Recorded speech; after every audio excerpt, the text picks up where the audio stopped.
বারাণসীর ঘাটে আমরা দেখতে গিয়েছিলাম আরতি। সে এক অপূর্ব দৃশ্য। লোকে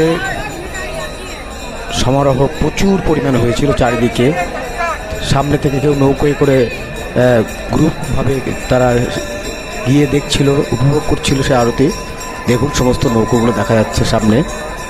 এগুলো ভাড়া করা যায়, এক একটা নৌকো পুরো ভাড়া করা যায়, অথবা ওই 100 টাকা করে না এক একজন, অনেকে মিলেও যারা এই ছড়িয়ে ছিটিয়ে থাকেন তারা একসাথে হয়ে যেতে পারে। অসাধারণ এই দৃশ্য দেখতে যে অপূর্ব লাগে তা চিন্তা করা যায় না। সিঁড়ির মধ্যে অনেকে দাঁড়িয়ে আছে, তারা দেখছে বসে দাঁড়িয়ে বিভিন্নভাবে, বা কেউ নৌকোয় চড়ে। এই দৃশ্য যা দেখতে অসাধারণ মনে হয়, অসাধারণ লাগেও।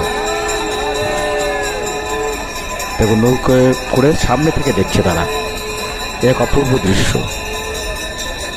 পরপর সারি সারি গিয়ে হয়ে দেখছে, তারা দাঁড়িয়ে দেখছে। এখানে এসে নৌকা এখানে ঘুরবো, কি সময় কোথায়, মন্দিরে যাবে, করে আর হবে না।